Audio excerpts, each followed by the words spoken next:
At 6:16, as your students start to dig into the semester, we're giving you some tips from experts to help them stay successful when they're learning remotely. For some school districts, this week is the second week of remote learning, and for many students, it's a week to start really buckling down and going over some material. So you know how you always packed your backpack the night before you'd have everything ready to go? Well, that same idea still stands when it comes to remote learning, but it looks a little different this year. So I spoke with Mrs. Hopkins from Country Parkway in Williamsville.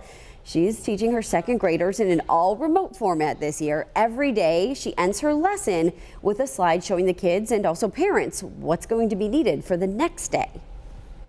We talk about like physical things like pencils, paper, your math papers, your math toolkit. That's all important, but also whatever platforms we're using, they have to be prepared that way as well.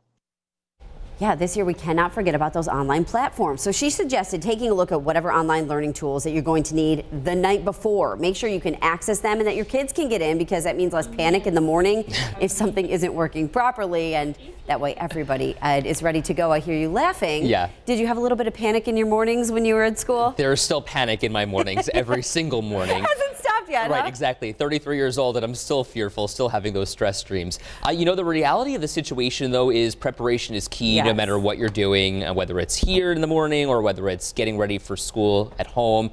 Having all of that stuff laid out the night before makes a world of difference. Does it?